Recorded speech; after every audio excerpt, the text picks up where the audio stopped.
Bonjour à tous. Est-ce que vous nous entendez? Premier test micro quand même, pour être sûr avant de commencer. Ah parfait, j'ai l'impression que ça passe. OK, parfait. Merci pour votre retour. Impeccable. Ben voilà, il est 10 heures. On commence, on y est. Heu, allez, c'est parti. Bienvenue à notre présentation, à notre webinaire, relatif à la nouvelle version à nos nouvelles versions, notre nouvelle version 2024 R1. Pour toutes nos solutions document capture, document output et expense management. Mon nom est Fabrice Van der Malen, je suis Functional Solution Manager au sein de chez Continia. Je suis donc responsable pour la partie francophone au niveau du support de nos partenaires, implémentation de projets, voilà, aide, formation aussi aux partenaires. Et je suis accompagné de Nicolas Lambrecht, qui Bonjour à est tous. partenaire account manager, on travaille en binôme pour le marché francophone. Bonjour à tous. OK, à l'agenda aujourd'hui, les nouveautés générales, c'est Nicolas qui va vous présenter ça. Ensuite, on va passer sur les nouveautés relatives à document capture, également document output, expense management, et on terminera par une session de questions-réponses. N'hésitez pas aussi à entrer vos questions au niveau de la conversation.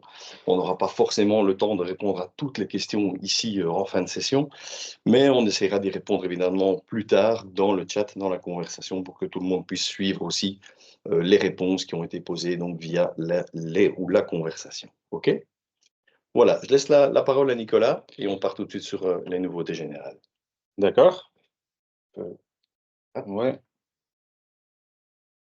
Non. Ah. Donc, tout d'abord, bonjour tout le monde. Voici l'agenda pour les nouveautés générales. On ne va pas dédier trop de temps aux slides PowerPoint parce que Fabrice a beaucoup vous montré en Business Central et on veut bien rester dans le créneau prévu.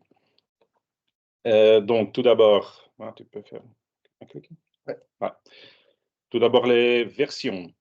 Donc, les nouvelles versions de nos solutions 2024 portent le numéro de version 24 depuis ce release. Et le 23 R2 correspondrait alors à le V12. L'alignement des versions des solutions Continia sur Business Central va simplifier la tâche des partenaires Continia en ce qui concerne la compatibilité des versions. Pour les versions cloud, les nouvelles installations, les solutions 24 sont disponibles pour Business Central 24 version 1, donc BC24. Et pour les installations existantes, nos nouvelles solutions dans Business Central Online sont disponibles uniquement après une mise à niveau vers Business Central 24 version 1. Les solutions 24 dans Business Central Online ne sont pas disponibles pour Business Central 23 Release Wave 2. Ensuite, pour les clients on-prem, nos solutions sont disponibles uniquement pour les versions suivantes de Business Central. Donc, il s'agit ici sur des versions on-prem. On va retourner 3 années dans le temps. Donc, on va supporter 24, 23, 22 et aussi encore 14, évidemment. Ensuite, les direct upgrades qui sont supportés pour on-prem. Vous pouvez effectuer la mise à jour vers la version 24 à partir des versions suivantes ici listées au-dessus.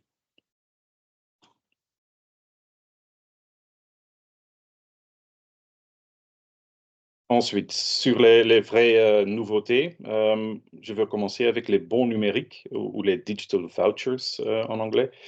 Dans Business Central 23.2 et les versions plus récentes, joindre la documentation avant de valider les documents d'achat et les journaux est dans certaines localisations obligatoires. Pas encore pour la France, je crois, mais c'est simplement pour vous donner un peu d'infos. Document Capture supporte les environnements dans lesquels l'option Enforce Digital Vouchers est activée. Et comment cela fonctionne-t-il? l'enregistrement d'un document d'achat ou d'une écriture de journal ajoute automatiquement le document principal et tous les pièces jointes par glisser-déposer à un bon numérique.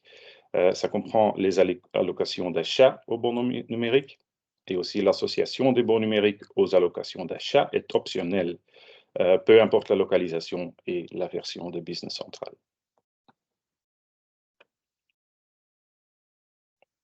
Puis on a le journal de contrôle des documents, c'est une autre nouveauté. C'est une extension de l'archivage sécurisé de Continia. Fabrice va vous raconter plus dans quelques instants. De quoi s'agit-il? C'est une extension de l'archive sécurisé grâce à les contrôles proactifs des documents. Ça va souligner les documents dont le hash du fichier a échoué et où les pièces jointes ont été supprimées. Ça va aussi rapprocher les documents sujets aux erreurs et il va trouver et récupérer des informations connexées. Qu'est-ce que vous gagnez avec ça?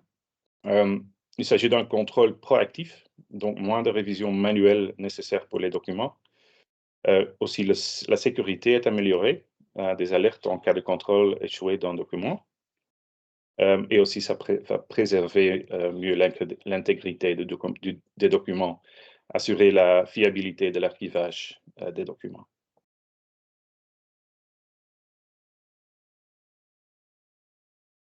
Une autre nouveauté, la maintenance des données, parce qu'au fil du temps, Document Capture va accumuler un nombre important d'enregistrements et de fichiers qui sont ossérisés. Donc, pour maintenir une efficacité élevée et rester conforme au RGPD, vous pouvez supprimer de manière proactive les données anciennes et inutiles. Et qu'est-ce que ça fait? Ça va supprimer les enregistrements OCR, évidemment, et va aussi faire un purge des données relatives au RGPD. Et peut-être plus pour les consultants, ça va supprimer les données des tables Document Word et Document Value. Et là, vous le voyez en capture d'écran.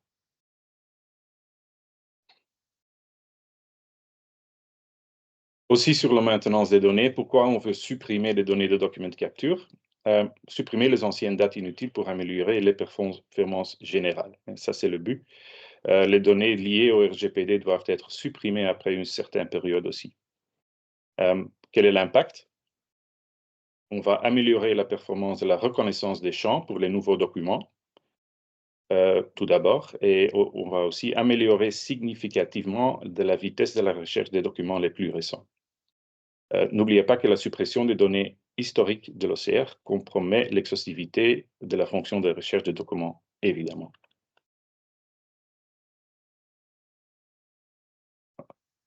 Et maintenant, sur les détails avec la maintenance des données RGPD, comment le faire? On va définir la période de conservation sur la page de configuration de Document Capture. Donc, la période de conservation RGPD, c'est le nombre d'années fiscales clôturées et la valeur minimale requise est 5 ans. Ensuite, vous pouvez activer l'action « Exécuter la maintenance des données du RGPD » dans la configuration de Document Capture pour supprimer tous les enregistrements de Document Capture liés aux éléments suivants, les documents enregistrés et validés, et plus anciennes que la période de conservation RGPD spécifiée. Petit walkthrough. Aussi, regardez sur Continia Docs pour plus de détails. Une autre nouveauté, c'est le nombre de documents par type à approuver. Donc, on va vous fournir une meilleure vue d'ensemble de l'endroit où chercher vos documents à approuver. Vous allez gagner du temps, vous évitez les frustrations et vous pouvez utiliser notre portail web d'approbation, de manière beaucoup plus efficace.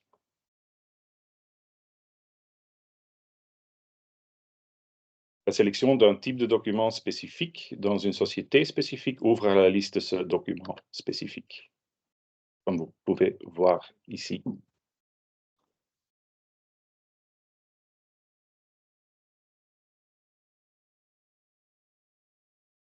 Ensuite, la migration plus facile des anciennes versions on-prem vers le cloud. Et auparavant, la procédure de migration prise en charge entre les environnements on-prem et online passait par un environnement intermédiaire Business Central 15. Maintenant, la migration directe BC15 14 à BC23 est une seule étape et c'est désormais pris en charge en une seule étape.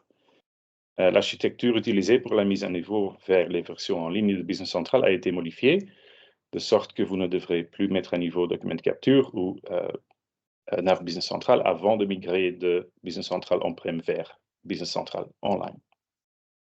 Donc, plus facile pour vous.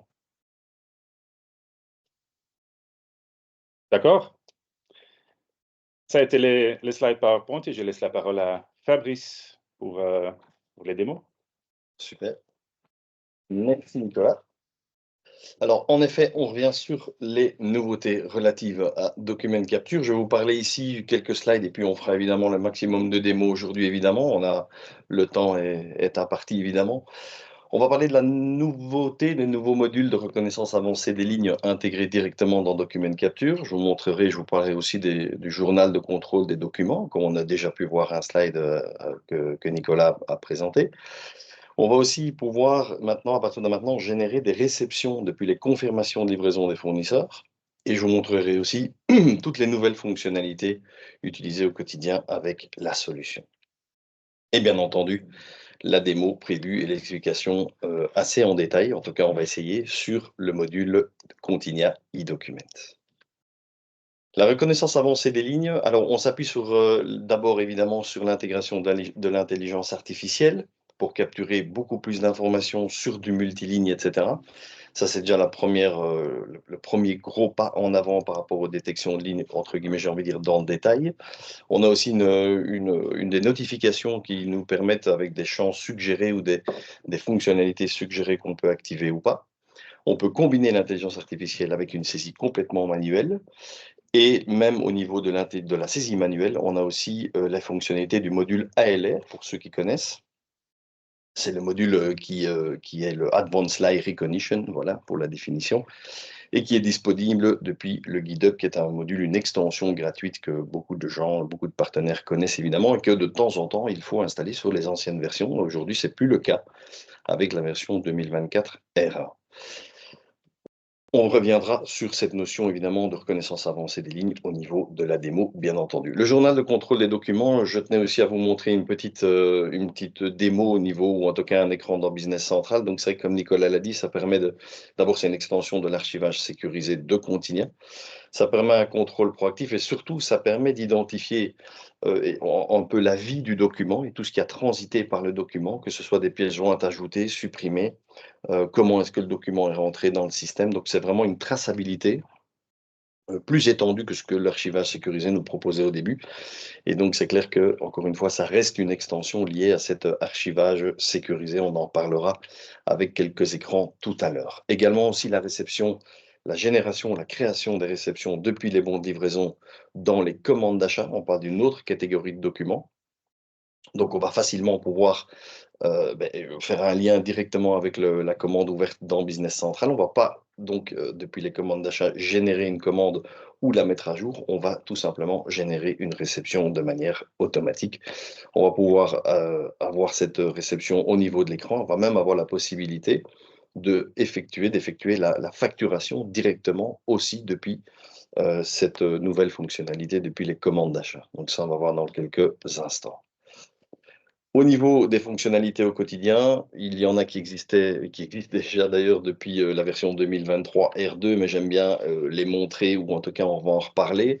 Alors il y en a certaines évidemment qui n'apparaîtront pas au niveau de l'écran, mais sachez que le QR code suisse pour nos amis suisses est maintenant intégré en standard avec nos solutions. Quand quand Business Central évidemment a été installé sur un environnement suisse. On a aussi un contrôle sur le numéro de téléphone en champ anti-fraude. On l'a déjà aujourd'hui sur le numéro de TVA. On l'a aussi sur le numéro de compte bancaire du fournisseur. On l'a maintenant sur le numéro de téléphone. Donc, si vous intégrez, si on rajoute le champ numéro de téléphone au niveau de notre modèle, on a maintenant un contrôle qui va aller récupérer le numéro de téléphone présent dans la fiche du fournisseur. OK ? La maintenance des données, on montrerait l'écran. Création rapide d'un nouveau modèle, ça c'est une toute nouvelle fonctionnalité qui va plaire à beaucoup de monde, j'en suis sûr. On a aussi des boutons comment dire, sympas, plus faciles aussi pour cacher des lignes, je vous montrerai ça. Le journal document qui est présent dans pas mal d'écrans, pratiquement tous les écrans de document capture, qui permet encore une fois de récupérer les informations de traçabilité plutôt de ce qui s'est passé sur le document. Des colonnes à ajouter dans certains écrans et aussi la création rapide du fournisseur. OK? Voilà, il est temps de passer à la démo. Je vais switcher tout simplement notre environnement et je vais passer sur le portail public, donc auquel les partenaires ont accès. Évidemment, vous connaissez tout ça, en tout cas la plupart des gens. Je vais me connecter et je vais partir sur le premier scénario qui est la reconnaissance avancée des lignes. Je vais récupérer mes documents dans ma pile des documents prêts à enregistrer de documents de capture.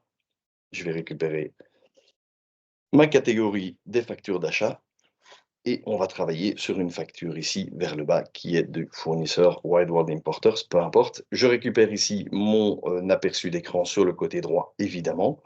Là, il n'y a rien qu'à changer. Et pour expliquer rapidement le scénario, je me retrouve avec des positions ici 100, 200, 300 qui correspondent à chaque fois à des articles différents, bien entendu. Je récupère le code article, j'ai une description qui se trouve sur la même ligne, mais tout le monde a déjà remarqué que la quantité, le coût unitaire et le montant total sont décalés par rapport à ma référence article. Alors pour ceux qui ont l'expérience justement avec Document Capture, dans ce cas-ci, le module dont j'ai cité tout à l'heure, le ALR, est nécessaire, ce qui n'est pas forcément le cas maintenant, on va voir ça bien entendu. Et dans notre scénario, on a aussi une référence liée au numéro de commande qui se trouve là, avec la valeur qui se trouve sur le côté droit. OK, on va intégrer ça aussi et on va même pousser l'exercice à intégrer, pourquoi pas, les codes N de manière, on l'espère en tout cas, de manière très rapide et automatique. D'accord? Donc j'ai bien entendu préparé le modèle pour les champs d'entête, donc ça c'est déjà prêt.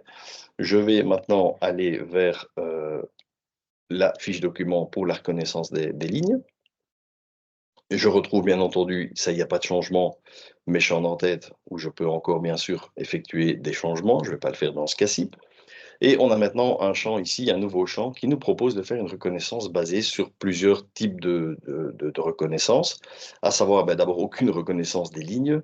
On peut également, à partir de maintenant, générer ou travailler sur une reconnaissance des lignes de type manuel. C'est ce que tout le monde connaît actuellement dans Document Capture. Et on a aussi la dernière option qui nous permet de reconnaître les lignes avec l'intégration de l'intelligence artificielle. Alors, je vais évidemment le faire ici au niveau de l'intelligence artificielle de manière un peu automatique et rapide pour vous montrer la puissance de l'intelligence artificielle, puisque, regardez, le système, l'intelligence artificielle, a été capable de me détecter ma référence article, ma description, et a réussi de manière automatique à décaler les lignes vers le bas pour reprendre la quantité, le coût unitaire et le montant total. Donc ici, je n'ai vraiment aucun problème par rapport à ma détection. Regardez, mon numéro d'article, ma description, mes quantités, coût unitaire et total de ligne, tout a été détecté de manière complètement automatique par l'intelligence artificielle. Je peux passer aussi sur le côté manuel, bien entendu, où là aussi, il y a eu des améliorations. Dès le départ, où je passe sur la reconnaissance des lignes manuelles, comme je vous en parlais tout à l'heure au niveau des slides, j'ai une suggestion, 2 suggestions d'ailleurs, qui apparaissent au niveau des notifications.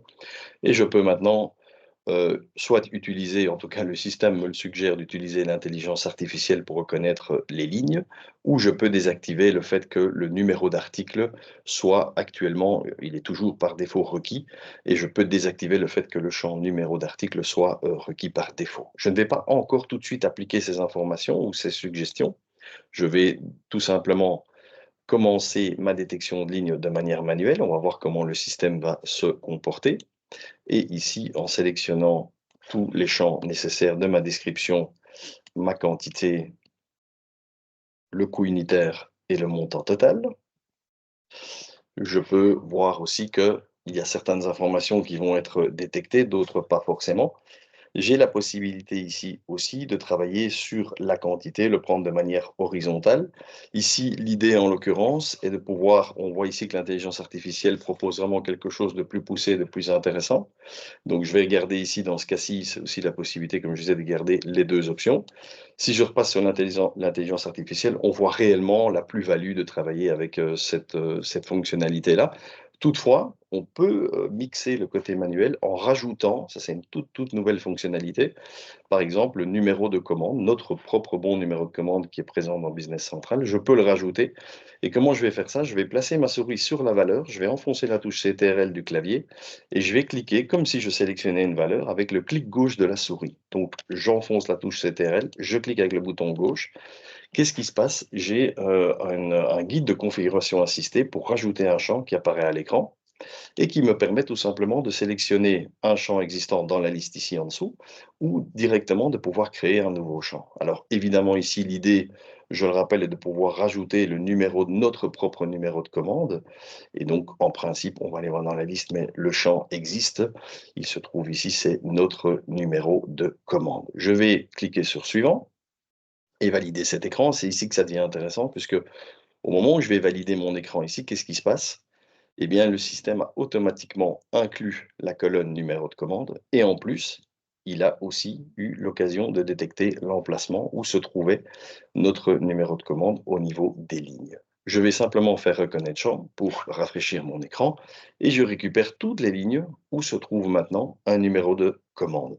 Alors, ce n'est pas du tout une erreur ici puisque sur ma deuxième ligne, j'ai cliqué juste sur les trois petits points où il ne fallait pas, au niveau du numéro de commande, sur ma deuxième ligne, je n'ai en effet pas, ici sur ma position 200, je n'ai en effet pas de numéro de commande qui a été repris. Le fournisseur a construit sa facture avec une information sur la première ligne et tant qu'il n'y a pas de nouvelle information, bah, pour le fournisseur, le numéro de commande est lié à toutes les lignes qui se trouveraient en dessous jusqu'à ce qu'on retrouve en effet au niveau de la position 300, on retrouve un nouveau numéro de commande qui a bien été détecté, donc ça c'est parfait. Qu'est-ce qu'on peut faire aussi pour aller un petit peu plus loin évidemment? Eh bien, on peut aller dans les paramètres du champ du numéro de commande, on l'avait aussi dans le module ALR d'ailleurs, et on a la possibilité sur le côté droit, on a quelques informations, quelques options supplémentaires pour la reconnaissance avancée. Et on peut lui dire quand la valeur est vide, qu'est-ce qu'il faut faire? Donc, au niveau du menu déroulant, on peut lui dire de copier la valeur de la ligne précédente, c'est ce qu'on va faire dans notre cas. On peut copier la valeur d'un champ d'entête. Par exemple, si j'ai pas l'information sur la ligne, je reprends toujours le numéro de commande qui se trouve sur l'entête, par exemple. Je peux copier la valeur d'un champ de ligne, directement dire bah, mon numéro de commande est égal, je sais pas, à la date ou n'importe quoi, ou à un article, peu importe. Et je peux aussi utiliser une formule. OK? Donc ici, je vais utiliser la valeur de la ligne précédente. On va voir ce que ça donne. Je vais quitter cet écran. Je vais faire un petit refresh de mon écran et je récupère bien tous les numéros de commande. Tant que je n'ai pas une autre information, eh bien, les numéros de commande sont complétés de manière automatique. OK? Ça, c'est ce que je voulais montrer. Alors évidemment, dans le même ordre d'idées, on a aussi la possibilité, bien sûr, de pouvoir, je pensais ici, par exemple, au code N. Regardez, c'est aussi quelque chose d'intéressant. On va se placer sur une des lignes, ça, c'est évidemment ce qu'il faut faire. Et on a la possibilité, je vais même faire l'exercice de manière un peu plus compliquée. Je vais, par exemple, me placer sur la troisième ligne. Je vais capter ici l'information, la valeur qui se trouve sur le document avec un clic gauche et toujours avec la touche CTRL enfoncée. Je vais rajouter ici le champ, alors je vais aller voir s'il existe, le champ relatif au code N de mon article, il est ici. Je vais simplement valider l'intégration de ce champ et on constate que la valeur n'est pas correctement captée sur la bonne ligne. En effet, le code N que j'ai capté ici, ben, je m'étais placé sur la troisième ligne. Ce n'est pas grave, je vais tout simplement me placer sur la première ligne ici et j'ai la possibilité d'entraîner la valeur comme ceci pour lui dire non, il faut que tu m'affiches cette information ici et document capture quand je vais faire un reconnaître champ a directement compris la logique et va maintenant pouvoir capter les informations, entre guillemets, ici, dans ce cas-ci, le code AN, au bon endroit. Regardez aussi que, par rapport à la puissance de l'intelligence artificielle, le document est un peu spécifique, hein, spécial évidemment à ce genre d'exercice, mais sur la position 300, ma quantité figure sur la quatrième page, la deuxième page, pardon. Et donc, quand je vais me déplacer sur la deuxième page, j'ai bien ici mes 6 quantités. Et pourtant, le système a bien repris sur ma troisième position mes 6 quantités. OK? Voilà, il y a évidemment beaucoup d'autres options qui tournent autour, mais vous voyez qu'entraîner la position, on a aussi la possibilité par contre, par exemple, ici on n'a pas eu, la nécessité de le faire, mais si on est sur un mode manuel, on peut même entraîner aussi une légende de manière complètement manuelle et reprendre la valeur. À partir d'ici, on a un lien entre les 2, donc c'est également possible d'entraîner à la fois une légende et à la fois une valeur, si c'est nécessaire en tout cas. Si c'est pas nécessaire comme c'est le cas ici, eh bien à ce moment-là, on n'en a évidemment pas besoin. OK? Voilà, ça c'était pour la reconnaissance avancée. Je vais vous parler maintenant, comment dire? Du journal de contrôle de documents, qui me semble quelque chose d'assez intéressant, en tout cas par rapport au contrôle et au suivi des documents. Ici, je pars sur le menu donc du journal de contrôle des documents. Je retrouve tous les documents, là je fais une vérification avec vous en temps réel, je vais simplement ne pas sélectionner de date. Je récupère toutes les factures qui ont été validées dans un premier temps et j'ai la possibilité ici, en naviguant sur les boutons, d'aller vérifier l'entrée, des journaux en disant: «OK, j'ai fait une vérification le 29 à telle heure, le 29 aussi, le 28 et cetera» et je peux revoir, je peux constater que je n'avais pas d'échec par rapport à la vérification. Je peux avoir évidemment des documents qui sont un peu plus, nourris. Regardez, dans ce cas-ci, il y a eu des vérifications un peu plus, conséquentes. J'ai également la possibilité d'aller vérifier les écritures. Bon, je crois que c'est un écran plutôt, traditionnel que tout le monde connaît, sauf que on peut aussi retrouver toutes les informations relatives à Document Capture, notamment, la fiche modèle bien sûr, le PDF, le résumé du journal de documents et l'archivage sécurisé qui s'y trouve derrière évidemment. Pour les problèmes, les lignes où on a des problèmes, ce qui est le cas de la première évidemment, eh bien ça on va pouvoir le régler bien sûr de manière, manuelle. On va pouvoir aller, vérifier le résumé journal document. Peut-être d'abord vous reprendre la troisième ligne, pourquoi? Parce que sur la troisième ligne, tout se passe bien, donc je vais d'abord parler d'un exercice où tout se passe bien. Qu'est-ce qui se passe ici au niveau de cet écran? Eh bien, on a donc le journal du document et vraiment toute l'historique qui s'est passé est relatif à ce document. Donc on peut, constater qu'une facture enregistrée au point PDF, donc le fichier est rentré dans la catégorie des achats. On a évidemment la vérification, Nicolas vous le disait, tout à l'heure, par rapport à l'intégrité des données et à l'altération des données, elle a été validée et on a ici tout le journal, la vie, comme j'aime le dire, du document qui est arrivé sur l'adresse email avec tel nom de fichier. Il a été importé, il a été enregistré comme facture après dans Document Capture et ensuite il a été validé comme facture avec la souche de numéro final de la facture, des factures comptabilisées. Ce qui est intéressant ici sur le côté gauche, c'est qu'on a aussi une information de drag and drop. Donc c'est un fichier qui a été rajouté en glisser-déposer, on le retrouve ici et aussi au niveau de l'historique, pas grand-chose ceci dit, mais on a quand même aussi l'information du nom du fichier qui a été rajouté. On peut bien sûr afficher le fichier, et si je reprends le document d'origine, je peux, en plus d'afficher le fichier, afficher l'email et reprendre la fiche document de Document Capture. OK?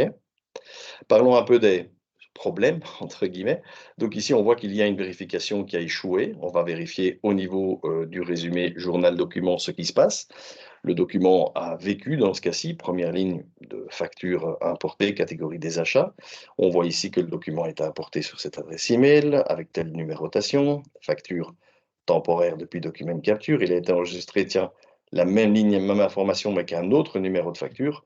Et pour cause, puisque la facture 107-212 a été supprimée, parce que j'ai tout simplement rouvert le document, et donc le système nous l'indique, le document a été rouvert. Et on voit aussi ensuite que le document était enregistré avec le numéro 215 et a été validé tel quel en comptabilité. D'accord?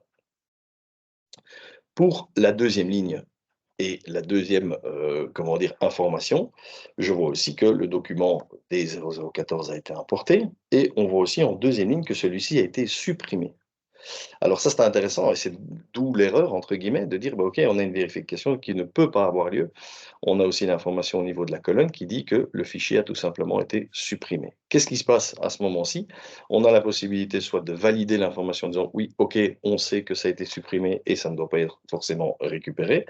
Mais évidemment, si c'est pas vous qui avez fait l'utilisateur qui a fait cette manipulation, on a aussi la possibilité tout de même d'afficher et ça, d'où l'extension, enfin le lien et l'extension de l'archivage sécurisé puisqu'on a la possibilité ici, en affichant le fichier, de tout simplement pouvoir voir à l'écran le fichier, il est là, qui a été supprimé et se dire: «OK, est-ce que je dois le réintégrer en glisser-déposer ou est-ce que c'est logique que ce document a été supprimé?» Dans ce cas-ci, c'est bien entendu tout à fait logique. OK? Parfait. Donc, qu'est-ce que je vais faire quand je vais sortir de mon journal de documents? Je vais tout simplement rapprocher cette ligne en disant, OK, il n'y a pas de souci, je sais, c'est sous contrôle. Il y a bien une suppression d'un document, mais je suis au courant. Et donc, j'ai la possibilité ici d'avoir aussi, comme d'habitude, l'extension vers l'archivage sécurisé pour avoir le log en disant que mon utilisateur à telle date et à telle heure a donc validé le rapprochement, entre guillemets, ou la suppression du document. OK? Parfait. Ça, c'était pour le journal de documents, la traçabilité et donc le fameux module d'extension de l'archivage sécurité. Je vais maintenant vous parler du troisième point que je vous ai montré au niveau des slides, c'est l'enregistrement et la validation des bons de livraison à partir de la catégorie des achats.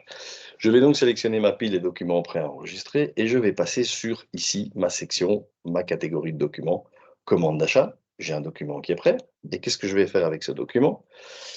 Je vais tout simplement, enregistrer alors pour ceux qui connaissent la catégorie des commandes d'achat a fait son apparition il y a déjà enfin depuis la version 2023, donc précédente, il y a 6 mois, enfin un peu plus maintenant, 8 mois et donc la catégorie des commandes d'achat permet de soit de créer un bon de commande d'achat dans le Business Central, soit de mettre à jour un bon de commande d'achat directement existant évidemment depuis Business Central. Alors ici, le principe est un peu différent puisque j'ai reçu un bon de livraison, c'est écrit sur le document ici, d'accord?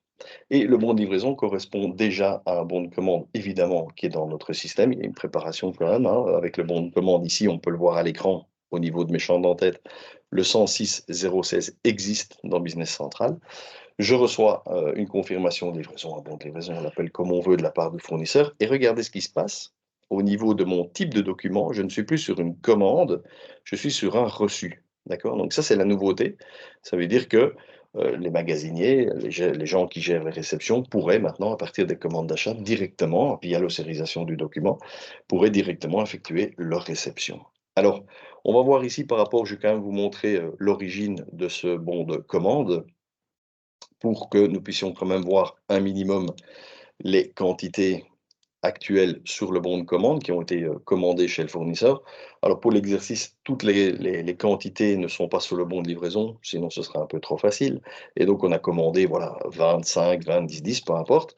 Et actuellement, bien entendu, on n'a pas de quantité reçue et encore moins de quantité facturée. OK? Donc la première ligne, enfin on a à peu près 20 quantités par-ci, 20 quantités par-là et 10. Qu'est-ce qu'on a sur notre document? Ben, la première ligne, elle ne fait pas 20, elle fait 10. On a aussi une autre ligne ici qui était à 20, je pense, elle est passée à 10. Et les autres en dessous sont de 5 quantités à la place de 10. Qu'est-ce qu'on va faire à partir d'ici? On doit évidemment aller dans un premier temps, c'est déjà le cas, mais je vais vous le montrer, capter les lignes. OK, jusque-là, très simple évidemment. Merci l'intelligence artificielle pour rappel. Et qu'est-ce que je vais faire maintenant? Au niveau de mon bon de mon bon de livraison, je vais aller dans ma fiche modèle, ça c'est important, puisque c'est une option supplémentaire. Je vais pouvoir travailler sur une étape de réception ou 2 étapes de réception après les étapes de création ou d'enregistrement de mon bon de commande. Donc ça, c'est du standard déjà sur la version précédente.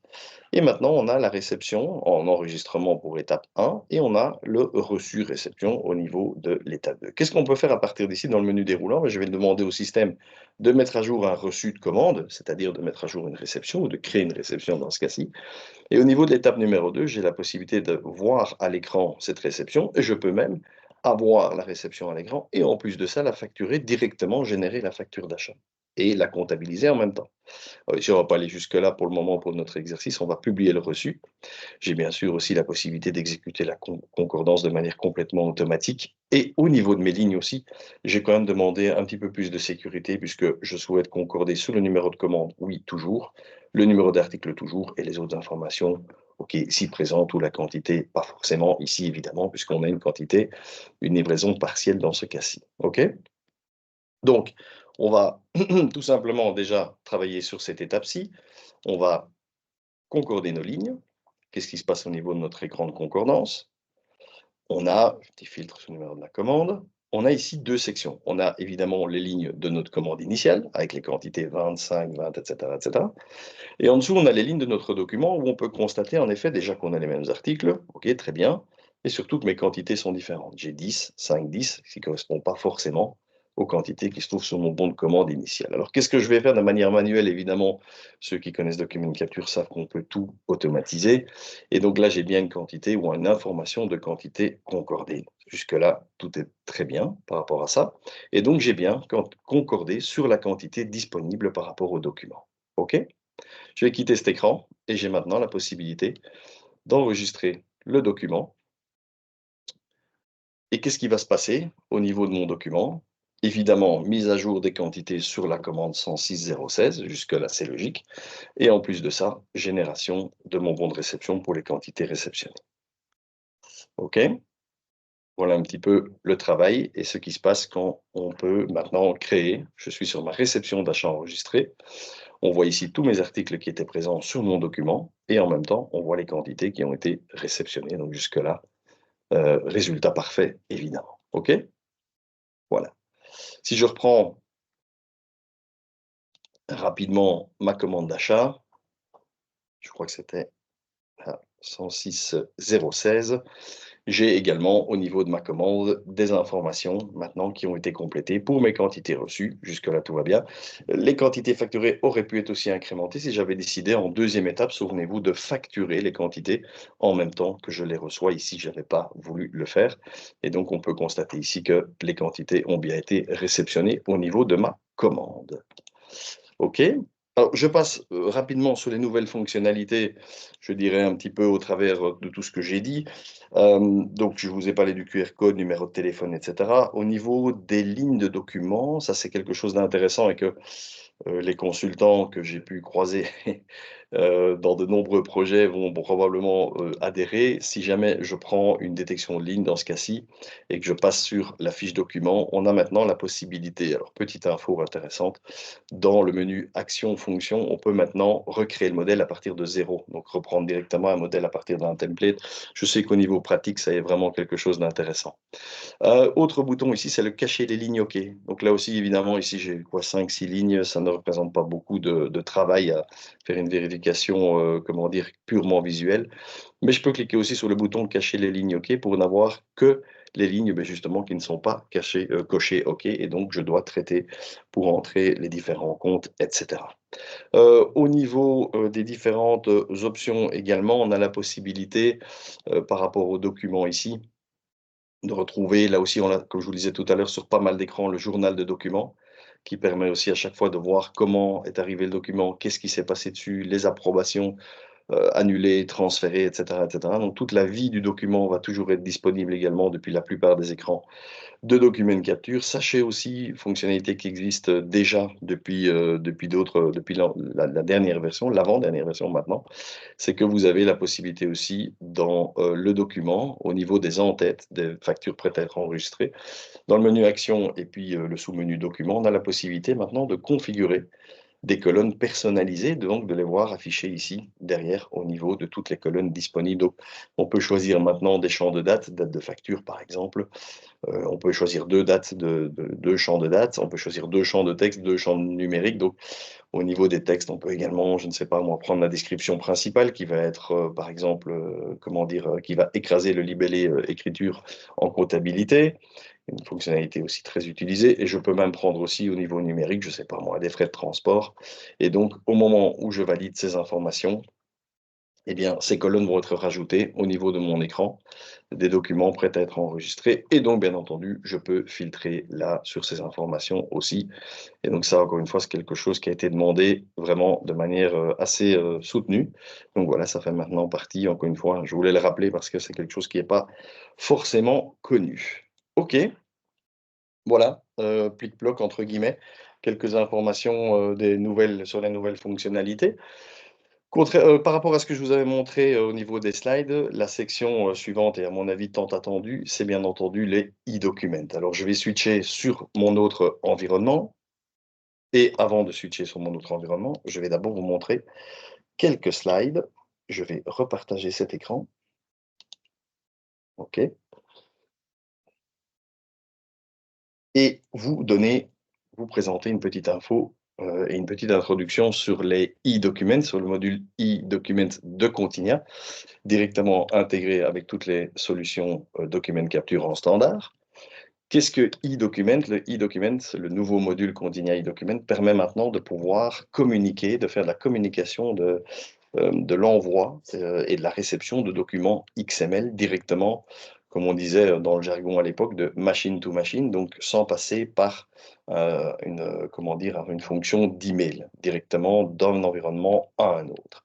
La configuration est extrêmement simple, il suffit simplement de s'enregistrer sur la plateforme Continia Delivery Network, d'accord, et d'attendre l'activation qui prend à peu près 24 heures. Et donc à ce moment-là, vous êtes directement connecté sur le Continia Delivery Network et prêt déjà à pouvoir envoyer vos documents et à les recevoir via la plateforme PayPal, qui est la plateforme intermédiaire d'échange de documents électroniques. N'hésitez pas toujours sur les docs, on insiste beaucoup là-dessus, d'aller vérifier ou d'aller voir les dernières nouveautés, les dernières mises à jour, puisque c'est évidemment quelque chose qui va être mis à jour de manière assez perpétuelle, bien sûr. Allez voir aussi au niveau de notre partner zone, il y a une analyse comparative sur les fonctionnalités de Continia par rapport à Microsoft eDocument. Donc, c'est toujours, ça peut toujours être intéressant. Au niveau du flux documentaire, on va évidemment ici faire, un scénario basé entre une communication, je dirais, entre le client et le fournisseur. Donc sur le côté du côté partie client, on va pouvoir envoyer une commande d'achat, d'accord? Tous les documents, je dirais côté client, on va réceptionner la commande d'achat ou la confirmation de la part de notre fournisseur. Ça, c'est pour le côté pure commande. On va également pouvoir réceptionner une facture d'achat et aussi envoyer le message du côté fournisseur pour lui dire qu'on est d'accord, que voilà, on l'a mise à jour, qu'on l'a même payé, etc., etc. OK?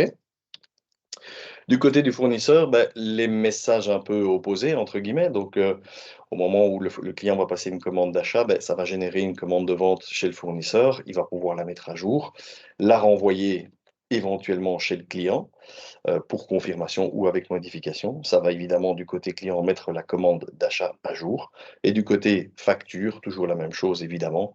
Le fournisseur va envoyer sa facture de vente, ça va générer une facture d'achat chez le client et après, au moment où la facture d'achat est traitée du côté client, ça renverra un message du côté du fournisseur pour mettre à jour ou lui donner l'information que la facture a été payée, acceptée, en attente, etc., etc.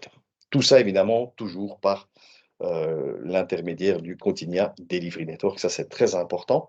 La réception, évidemment, des factures par email utilise le modèle d'un rapport XML standard à document capture, ce qu'on utilise déjà actuellement chez beaucoup de clients, évidemment. Donc, c'est l'envoi des fichiers XML par email reste bien sûr une option, une possibilité tout à fait encore ouverte au sein de document capture. OK? Petite démo. Je reviens donc, comme je le disais, cette fois-ci, c'est la bonne sur mon environnement. Je vais vous expliquer un petit peu le scénario. Je vais d'abord me reconnecter.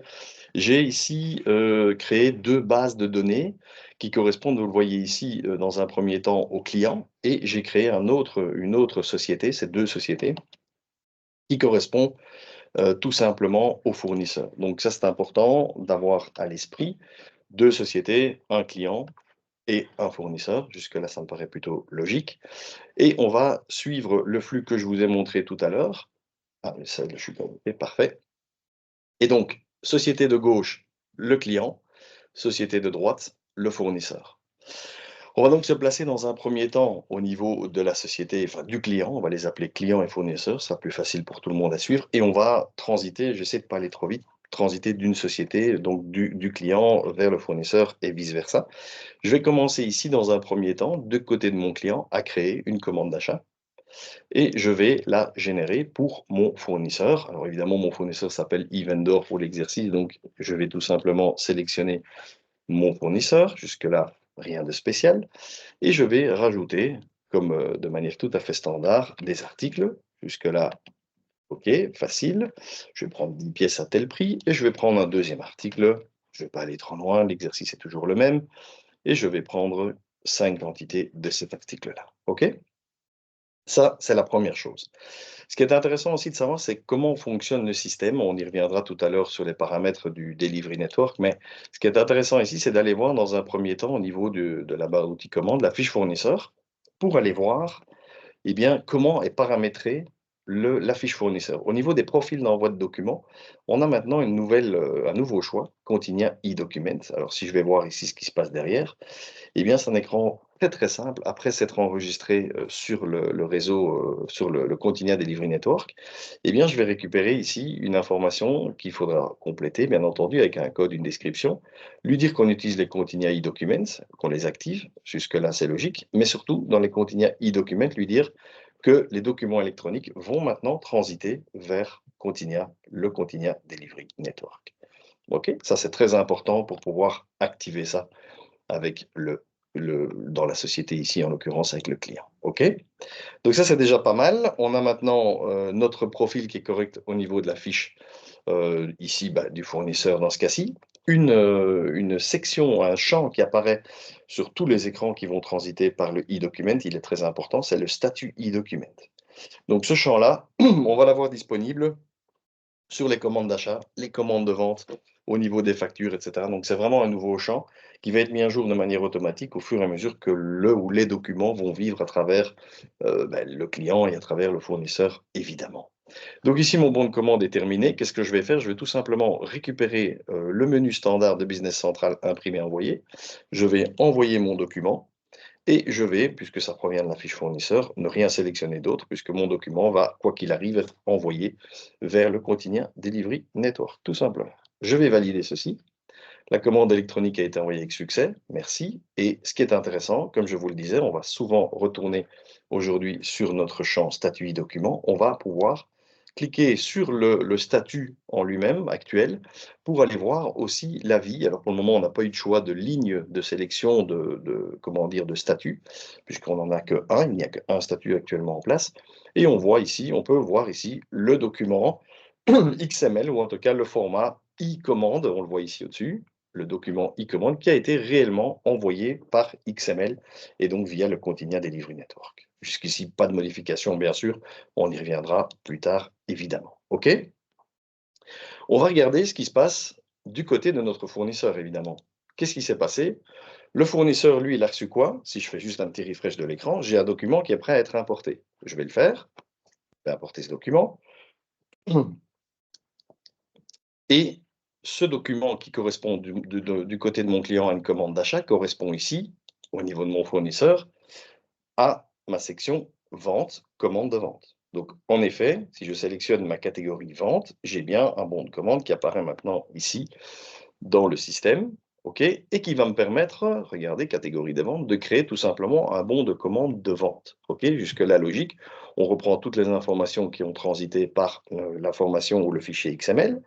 Jusque-là, tout va bien. J'ai la possibilité aussi, quand j'ai des informations ou des détails liés à l'information ici, par exemple à l'approbateur, d'aller voir de quel côté il s'agit, de qui il s'agit. Donc, c'est bien lié à un approbateur lié au fournisseur, c'est-à-dire à la société fournisseur, mais c'est plus simple, le fournisseur, avec toutes les informations légales, etc. Donc ça, c'est parfait, ça provient bien de la bonne, ou ça arrive bien dans la bonne source. Et au niveau de ce document, j'ai pas grand-chose à faire. Alors je pourrais évidemment aller vérifier la fiche document, c'est un fichier XML, donc par définition, un fichier XML, évidemment, se répond à un standard sur lequel tout est complété. Donc ici, dans ce cas-ci, mes articles ont été détectés, mes champs d'en-tête, évidemment, aussi. Donc à partir d'ici, on pourrait même automatiser le fait de créer le bon de commande de manière complètement automatique. Ça ne change pas par rapport à ce qui existe déjà dans Document Capture. Je vais créer mon bon de commande. OK. Et je suis directement intégré dans la commande de vente de Business Central avec, je vous en ai parlé, le champ statut e-document, il est là, avec la possibilité de voir les détails et de voir exactement ce qui a été généré depuis le bon de commande achat de notre client. OK? Pour l'exercice ici, ce serait évidemment très facile pour moi de dire ici, OK, je vais simplement cliquer sur le bouton imprimer, envoyer et je vais pouvoir dire à mon client, ici dans ce cas-ci, je vais pouvoir envoyer une confirmation électronique. Je vais pousser le vice un petit peu plus loin de manière assez rapide. Je vais lui dire, par rapport à un échange que je pourrais avoir eu avec mon client en disant, écoutez, cher client, ça ne va pas, j'ai pas assez de quantité, donc je vais modifier ma quantité, par exemple, à 6 parce que je n'ai plus assez de stock, mais en conséquence, je vous propose peut-être un article alternatif avec la différence de quantité, par exemple 4 pièces, Et pourquoi pas, sur la ligne du milieu, je garde ma quantité, mais par contre, le prix est un tout petit peu différent puisqu'on passe à 155 € à la place de 148, par exemple, histoire de faire l'exercice. On pourrait évidemment, j'y reviendrai tout à l'heure avec Document Output, on pourrait tout à fait envoyer un mail sans pièces jointes. Donc, à partir de ce document ici, on pourrait utiliser Document Output pour envoyer l'information, une pure communication. C'est une nouvelle fonctionnalité, mais je ne vais pas trop le spoiler, on en reparlera tout à l'heure.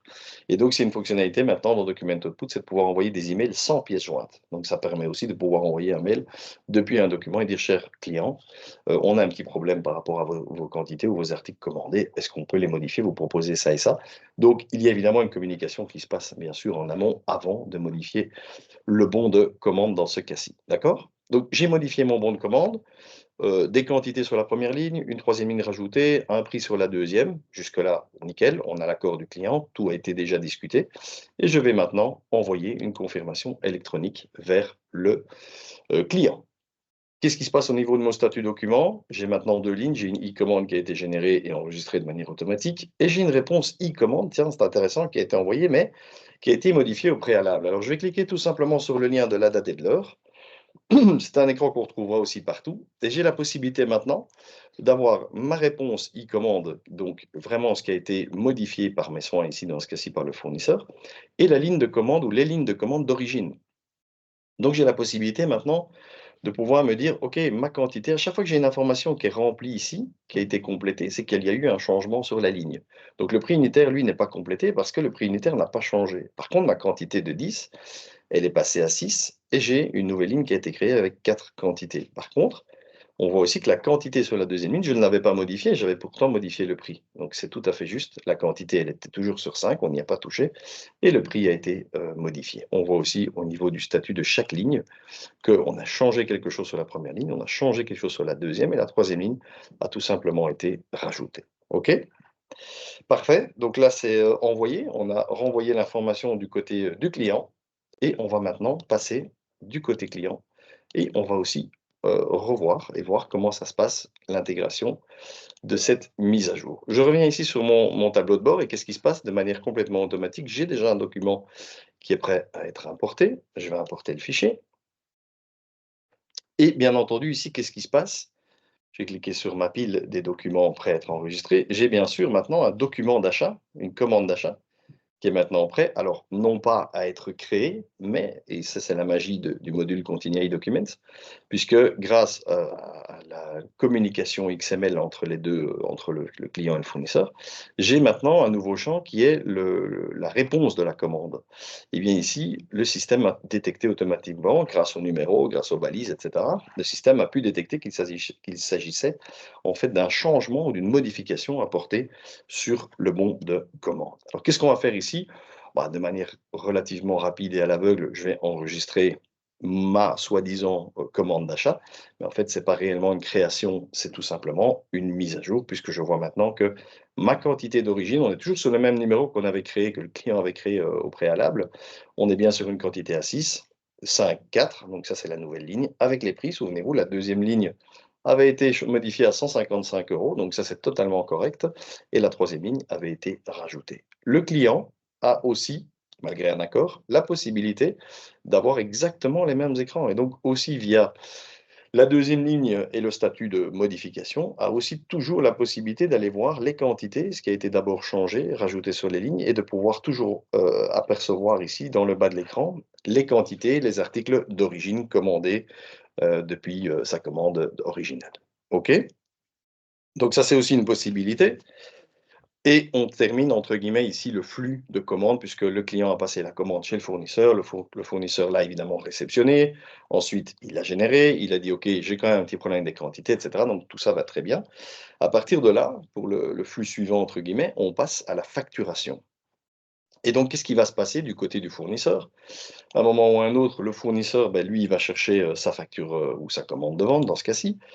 Et il va dire: «OK, ma commande ici maintenant, je vais la facturer, je vais l'expédier et la facturer». Donc ici, qu'est-ce qu'on va faire?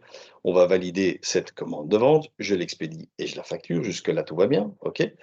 Je veux ouvrir la facture comptabilisée, c'est ici que ça devient intéressant puisque on va maintenant pouvoir envoyer cette facture de vente enregistrée, on va pouvoir l'envoyer chez notre client et ça va aussi, bien sûr, être intégré complètement dans le module e-document du côté client. Qu'est-ce qu'on va faire? Pareil, on va simplement cliquer sur imprimer et on va pouvoir, comme les autres écrans qu'on a vus précédemment, on va pouvoir envoyer via le document électronique, au format électronique via Quotidian Delivery Network. Et on nous dit que la facture a été envoyée avec succès. Toujours notre statut e-document qui continue à nourrir évidemment l'écran, puisqu'on avait une e-commande, la réponse de l'e-commande, tout ce qui a transité avec une modification. Et on a maintenant, toujours avec les liens évidemment récupérables, et on a maintenant une e-facture qui a été envoyée. OK? Qu'est-ce que ça génère du côté client? Côté client, ça va générer un document qui est prêt à importer, ce que je vais faire. Et qu'est-ce qui va apparaître au niveau de ma pile de documents préenregistrés? 13 documents. Et en effet, le dernier document ici importé correspond bien à ma facture, qui est devenue maintenant, ici du côté client, une facture d'achat. Là aussi, beaucoup d'informations reprises depuis le fichier XML, notamment, je prends vraiment au hasard les sous-totaux, qui nous permettent d'aller voir la catégorie de TVA dans laquelle on se situe, TVA standard, nous permet d'avoir le montant de base, le montant de TVA, bref, une information plutôt standard par rapport à un fichier XML qui, je rappelle, est un fichier au format standardisé.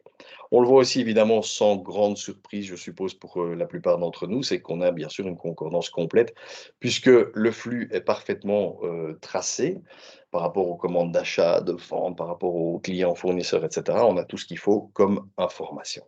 Donc à partir d'ici, bon, là aussi, je pourrais, comme d'habitude, aller vérifier mes lignes, mais encore une fois, on parle d'un fichier XML, donc évidemment, nos articles ont été déjà traduits au préalable, etc., etc. Donc, j'ai pas de problème ici à pouvoir directement enregistrer ma facture d'achat.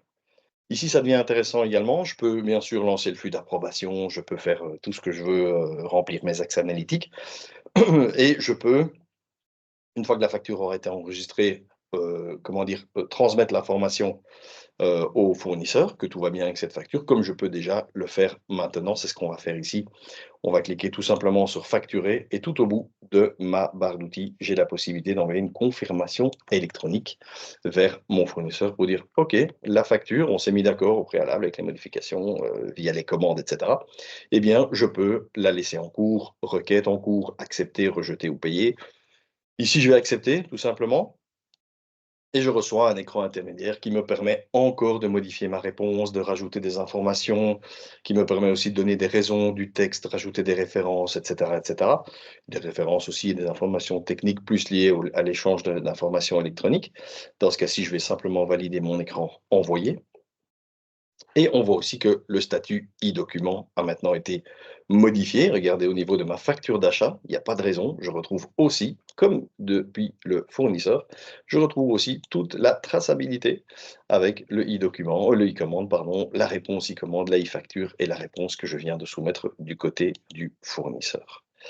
Je repasse pour la dernière fois du côté fournisseur. Qu'est-ce qui se passe au moment où lui a récupéré l'information, il y a un document qui est prêt à être importé. Au moment où je vais l'importer, regardez que ma pile de préenregistrés est sur 12 et celle-ci ne va pas être incrémentée, elle va rester sur 12, d'accord?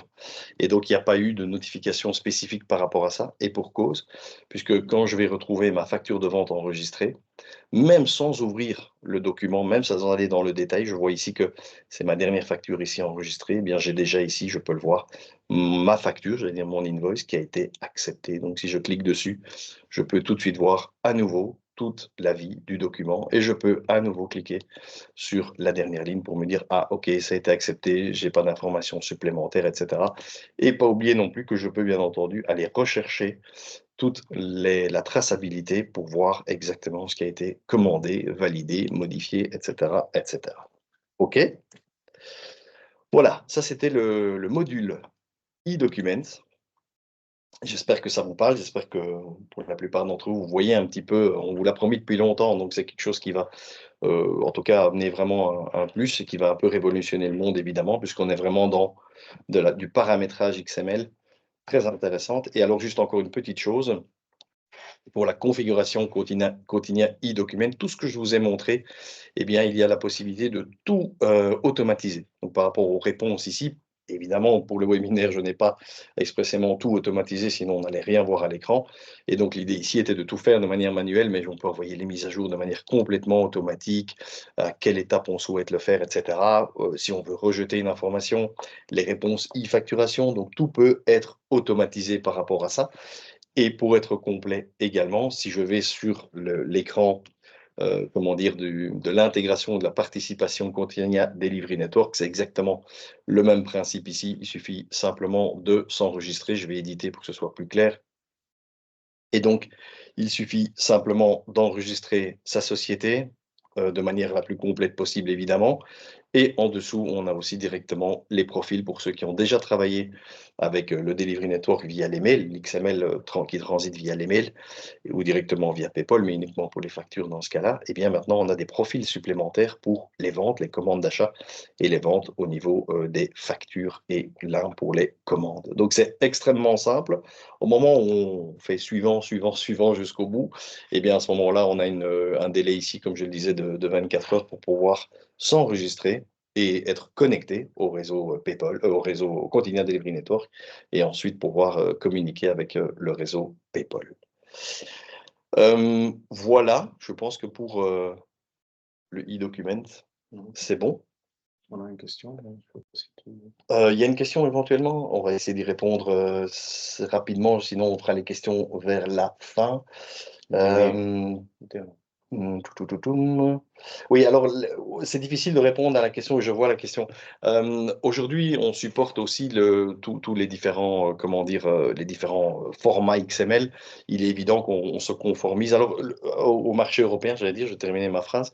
Il faut savoir aussi qu'au Danemark, par exemple, c'est obligatoire depuis le 1er janvier 2024. Donc, depuis 4 mois, presque 5, c'est obligatoire et ils fonctionnent aujourd'hui avec le e-document. Donc, on se standardise on a déjà plus d'une dizaine de formats XML qui est reconnu dans Continia. Donc, c'est clair que si demain on doit se connecter à une autre plateforme que PayPal, ça concerne la France par rapport à Chorus Pro, ça peut concerner la Belgique, on a la chance de travailler direct avec PayPal, mais ça peut être toute une autre plateforme. En Allemagne, on travaille aussi sur une autre plateforme. Donc, évidemment, nous, on doit et on va suivre les directives de chaque pays donc où on va pouvoir implémenter le e-document. Donc, il y aura tous les formats XML qui vont être pris en charge.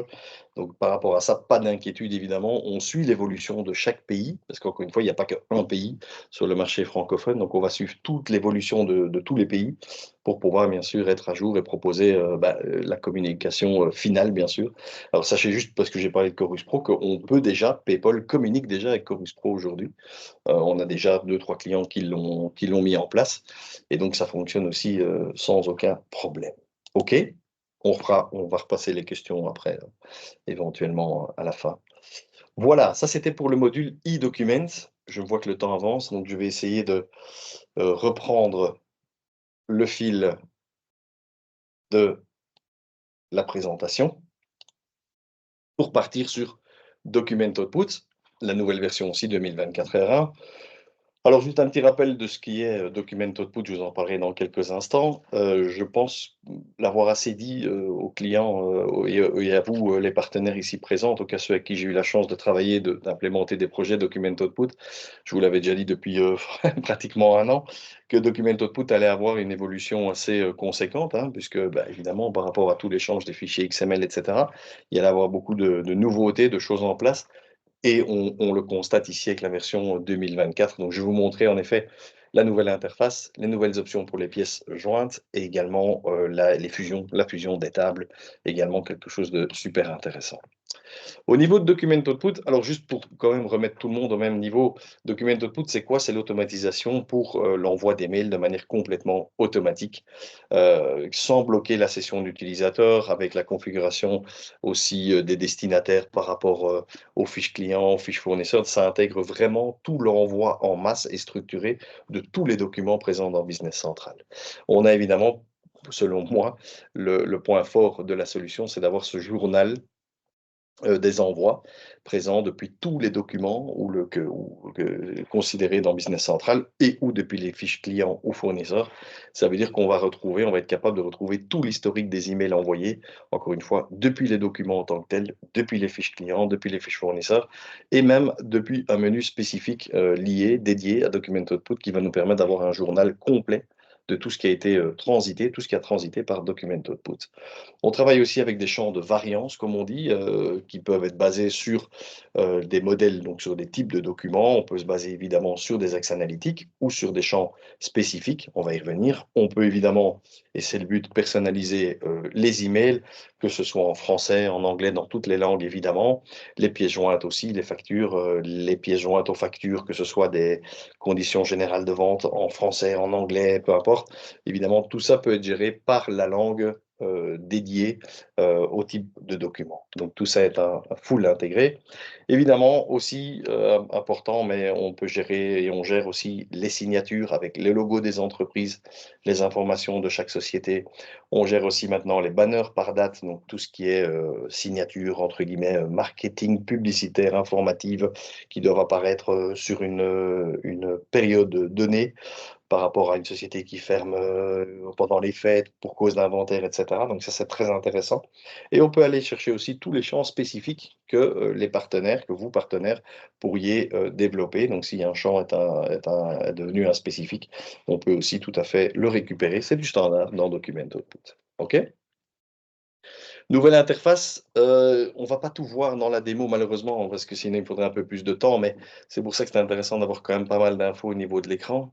Les profils output, alors ça on va le voir par contre au niveau de e-document, sont épurés et plus simples. Ça aussi quelque chose qui a été fortement demandé de la part de nos partenaires. On peut prioriser maintenant les destinataires. On a un éditeur HTML qui est disponible, ça c'est super intéressant depuis le modèle email en tant que tel, donc directement accessible, on va le voir tout à l'heure. Et les fonctionnalités les moins utilisées aussi, mais là je vais laisser un peu le suspense, ont été déplacées, on va le dire comme ça. Et aussi les champs de fusion, pour ceux qui connaissent, on devait connaître, enfin pas connaître puisqu'on avait une aide contextuelle, mais il fallait, en tout cas céder des numéros de champs de fusion. Aujourd'hui, on va pouvoir chercher ou sélectionner un champ de fusion directement depuis le nom du champ. Évidemment, et beaucoup plus facile pour pouvoir, rechercher sur le champ en question. Je vous le disais tout à l'heure, par rapport à la communication en e-document, les documents PDF ne sont plus obligatoires maintenant dans Document Output. Ça veut dire qu'on a la possibilité d'envoyer un email sans pièce jointe. Ça, c'est très intéressant et ça rejoint encore plus le lien qu'il y a avec maintenant les e-documents. On peut aussi, avoir plusieurs rapports à partir de la sélection des rapports. Ça veut dire qu'on pourrait imaginer que toute la sélection sales, enfin vente en français, eh bien, peut être envoyée de manière, comment dire? Groupée. C'est-à-dire on peut envoyer tous les documents qui proviennent d'une même sélection de rapports en un seul mail. Donc ça, c'est déjà aussi sympa et les documents, ça c'est aussi une avancée, les documents peuvent maintenant être envoyés de manière individuelle. Ça veut dire que précédemment, on pouvait envoyer un mail avec, un PDF qui reprenait 10 factures, d'accord? On pouvait envoyer un mail, 10 mails avec une facture chacune, et enfin avec une facture chacun et maintenant on a la possibilité d'envoyer un email mais avec 10 PDF séparés. Donc ça, c'est vraiment quelque chose qui a aussi été demandé, à nombreuses reprises, donc c'est parti au développement, en analyse et maintenant c'est présent dans la nouvelle version. La fusion des tables, ça permet en fait de reprendre une information présente depuis Business Central ou sur le document en l'occurrence et ça permet d'avoir un résumé, par exemple, d'informations directement reprises, par exemple, sur, une expédition ou sur une facture, d'avoir le total de la facture repris, sous forme d'un tableau assez, propre et assez clair, repris directement dans le corps du mail. Donc ça, c'est vraiment super intéressant. On va regarder ça, je vais vous montrer parce qu'on peut aller très loin par rapport aux modifications et à la mise en page de ce tableau. Ici, quelques exemples, moi je vais vous en montrer un seul, mais donc ça montre aussi la puissance, qui se passe derrière et donc en effet, on peut envoyer, un document avec, la reprise, du nom du contact, enfin du client, l'adresse et cetera. On a aussi, les détails qui peuvent être repris, la mise en page, on voit qu'il y a du bleu, il y a du vert, donc tout ça est très différent avec les informations aussi de détails présentes sur la facture, le bon d'expédition ou autre. On va faire ça directement maintenant. On va passer sur le mode démo de Document Output. Donc je reprends mon environnement et on va parler un petit peu de Document Output.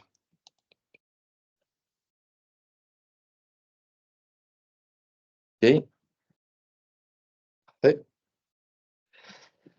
Alors, comme je vous l'ai dit dans un premier temps, si je vais directement vers le raccourci Document Output, qu'est-ce que j'ai ici dans ma configuration? J'ai les modèles email, jusque-là rien ne change de nouveau, pas de changement à ce niveau-là.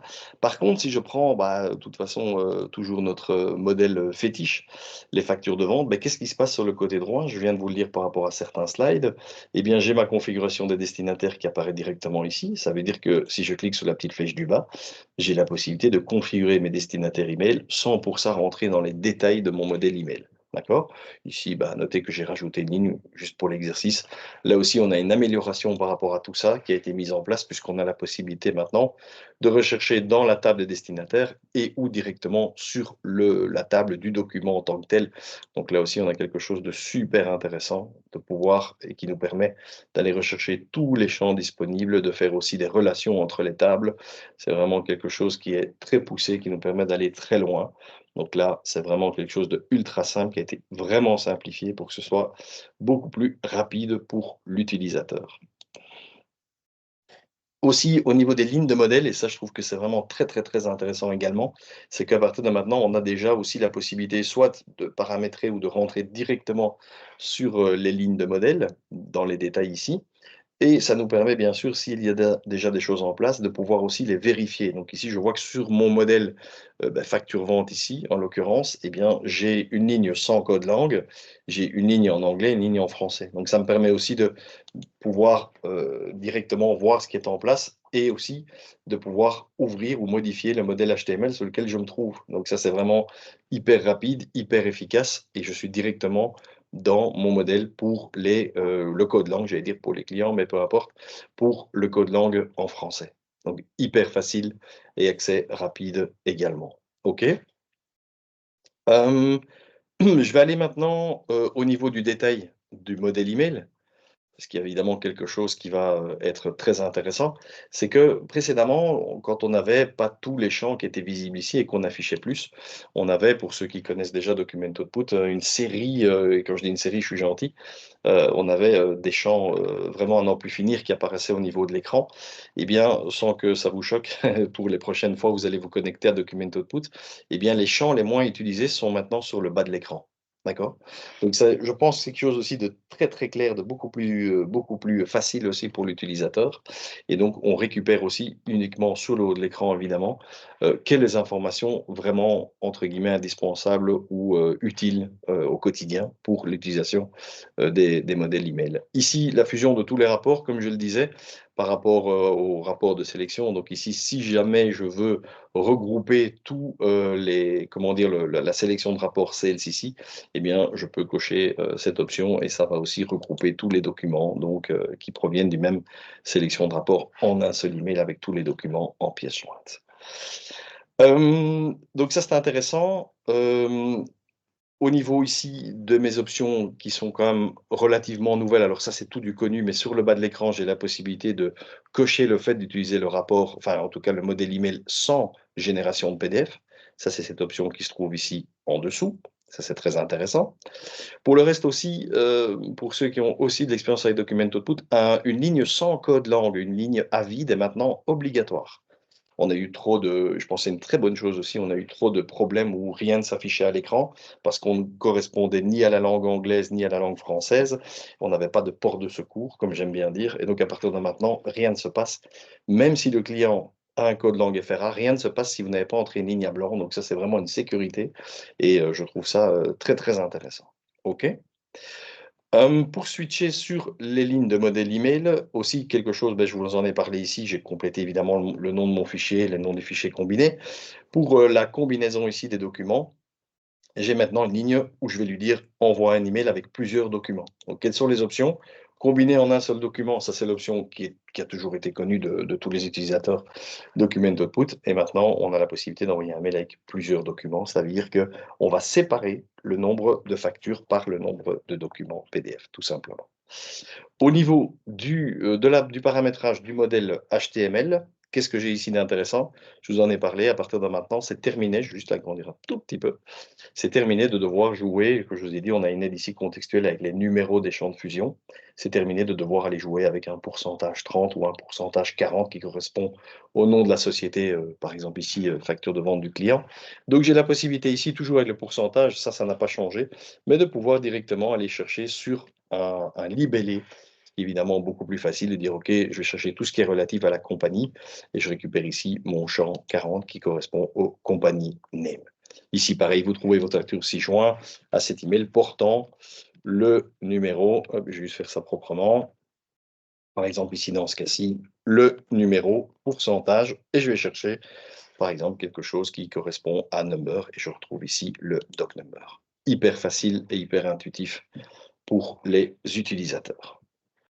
Enfin, petite parenthèse aussi, concernant, ça aussi, ça, je pense, être très intéressant pour pas mal d'utilisateurs qui utilisent comment dire, le format XML. Au niveau des profils output, donc tout ça évidemment n'a pas changé. On est toujours sur les profils que tout le monde connaît actuellement, qui est PayPal, le X-Rechnung ou FactureX pour la France et le Zugfert pour l'Allemagne et autres pays. Non, pas pour l'Allemagne, pour tout ce qui est pays nordiques. Et donc ça n'a pas changé, sauf que nous avons maintenant paramétré l'écran ou modifié l'écran par section. Donc on a maintenant un PayPal bis 3. Tout le monde sait, c'est pas le code ici par rapport à ça qui est important, c'est des options qui se trouvent sur ces documents. Mais finalement, le profil email ou XML dans ce cas-ci correspond toujours au même profil, PayPal bis 3, Xrechnung, etc., etc. Ça veut dire quoi? Ça veut dire qu'on a toujours la possibilité d'établir des options liées à PayPal bis 3 ou peu importe, sur tel type de document, mais ça veut dire aussi qu'au niveau d'une fiche client, on a épuré les profils pour qu'on n'ait plus que, je vais vous le montrer, que le code unique lié à la sortie. Je vais afficher juste la sélection complète et regardez, je n'ai plus tous les détails liés à tous les documents, mais uniquement les codes profils parents, j'ai envie de dire, email, email print, PayPal, print, Xrechnung et Zugferd. Donc ça, c'est beaucoup plus facile aussi au niveau de la gestion par rapport aux fiches clients. Quand on sélectionne PayPal 3, on sélectionne le protocole PayPal 3 et le format PayPal 3 pour le client. Et derrière, s'il y a des exceptions ou d'autres paramétrages liés à des documents, ça se passera de manière complètement automatique. Ça, c'est important. Enfin, je vais terminer, dernier point, je vais terminer rapidement avec la fusion des tables, évidemment. Donc, qu'est-ce que je vais faire? Je vais partir sur un modèle email relativement standard et simple à comprendre. Je vais d'abord juste vous montrer, allez, de manière un peu pas habituelle, je vais vous montrer d'abord le résultat. Je vais aller chercher un document, alors je l'ai déjà traité, donc, mais c'est un exemple qui me parlait plutôt pas mal. Si je prends par exemple ce document-ci qui correspond à une expédition, hein, la 102 010, eh bien, je vais voir ici, pardon, c'est pas ça que je voulais faire, je veux simplement ouvrir l'email et je vais d'abord exceptionnellement vous montrer le résultat. Donc ici, dans mon corps d'email, je récupère les informations qui figurent sur mon document d'expédition, pas forcément dans le détail, mais simplement pour dire voilà les articles qui vont vous être expédiés, chers clients, la description et la quantité. D'accord? Donc ça, c'est le résultat que l'on peut déjà voir aujourd'hui. Dans beaucoup de modèles email, la plupart dans les ventes, il y a déjà aujourd'hui ce qu'on appelle des tables, enfin des fusions de tables. Donc si je prends par exemple, pour le faire assez rapidement, mes expéditions de vente, je ne suis pas obligé de rentrer sur le modèle email, je peux aussi l'avoir directement depuis la barre d'outils, mais j'ai maintenant un bouton ici, fusionner les tables. Et en fait, comme je vous le disais, dans la plupart des documents de vente, on a déjà une proposition pour aider les utilisateurs. On a déjà mis des propositions de fusion de tables.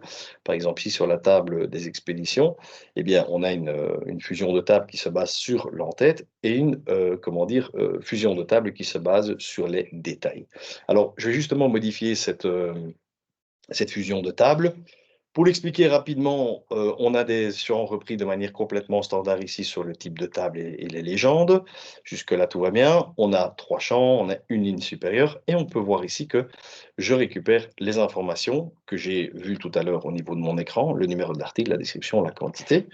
Jusque-là, hyper facile. Et j'ai même la possibilité d'avoir l'aperçu directement ici en dessous. Alors, je peux rajouter une information, par exemple en 4e colonne, et je peux même aller chercher un champ qui se trouve dans ma table des expéditions au niveau des détails, et je peux aller chercher, par exemple, pour le faire très simple, le poids brut.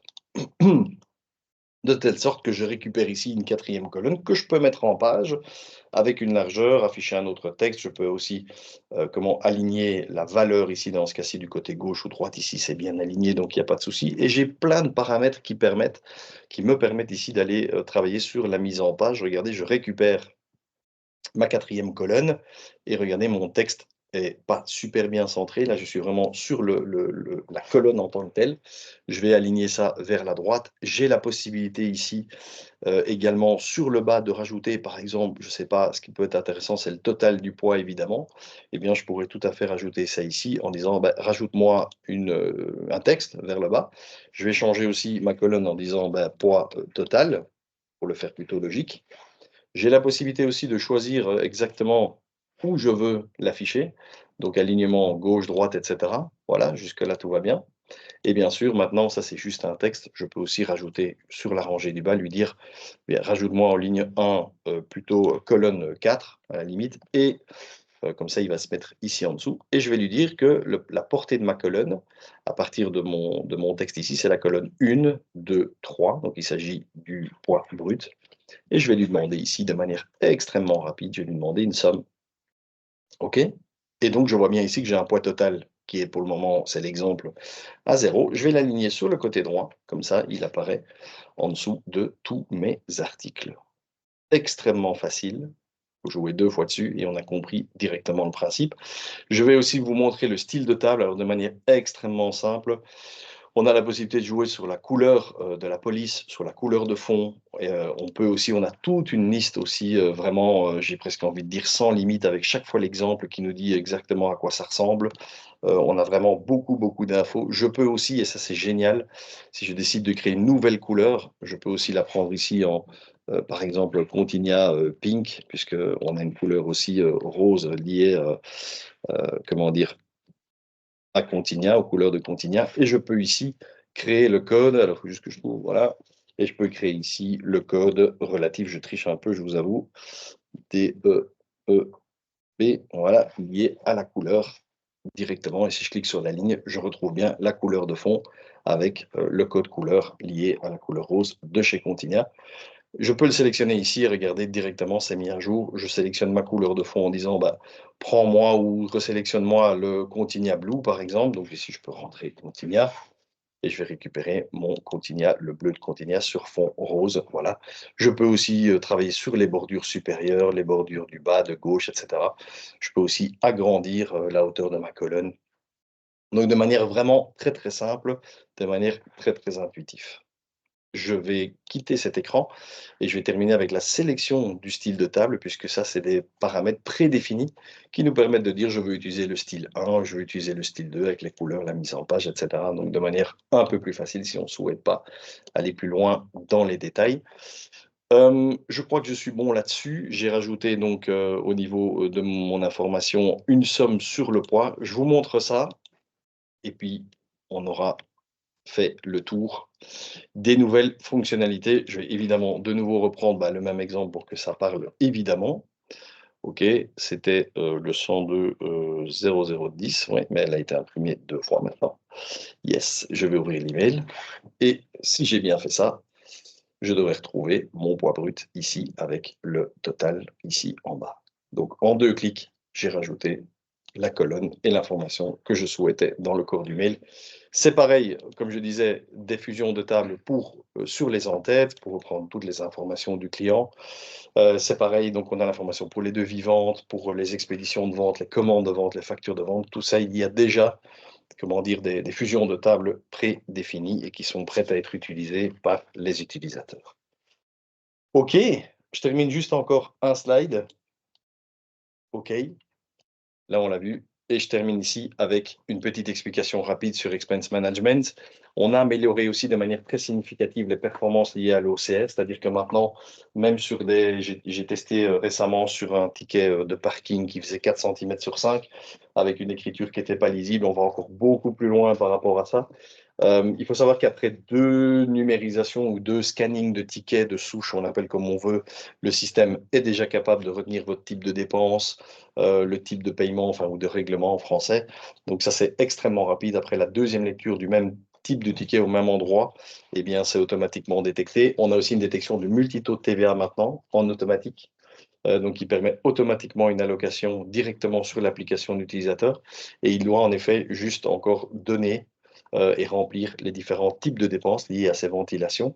On travaille aussi actuellement, ce n'est pas encore le cas, mais ça va l'être très rapidement. Il y aura un hotfix pour ça d'ailleurs. On ne va pas attendre la prochaine release dans 6 mois. On va aussi avoir une détection des différents types de dépenses liées aux allocations.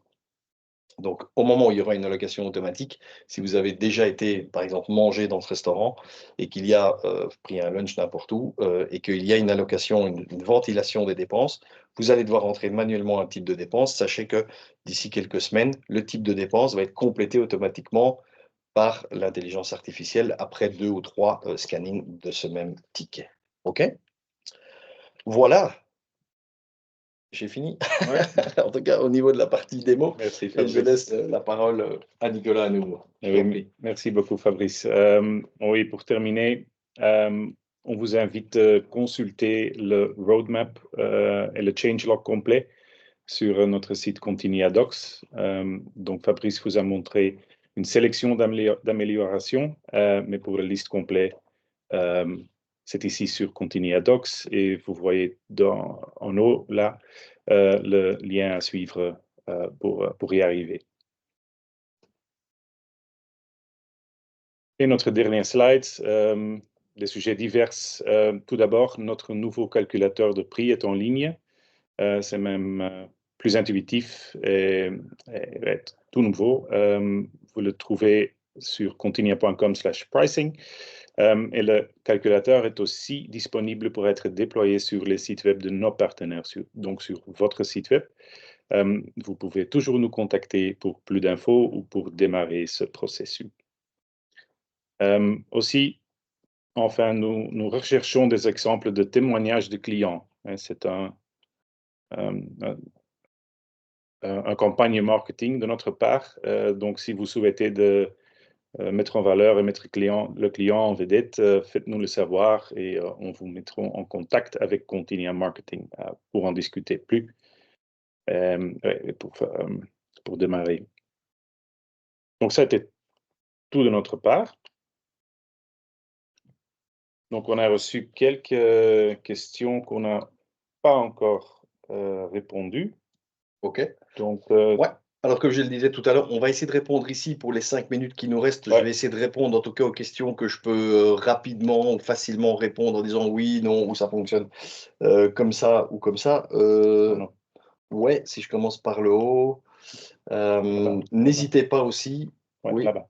OK, de conserver les factures. Oui, la conservation.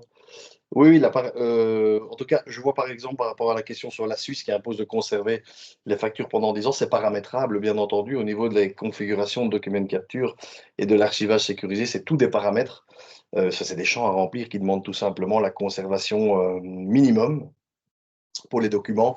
On se base aussi sur l'année fiscale ou l'année calendrier, donc ça, c'est vraiment au choix. Donc là, il n'y a pas de souci par rapport à ça. Je regarde ici, bonjour, pas de coordinateur, la génération dans les journaux documents. Ouais, ça je ne vois pas tout de suite. C'est dans le log de. Ouais. Dans d'autres plateformes, mais ça, je crois que j'y ai répondu Ouais, tout à l'heure. Alors, coût supplémentaire pour e-documents, c'est pas encore, ce sera pas inclus en standard. Par contre, au niveau des coûts, ça, il faudra, Nicolas, non, faudra qu'on- e-document, c'est inclus dans le standard pour les clients SaaS, Ouais. donc pour les clients qui travaillent dans le cloud.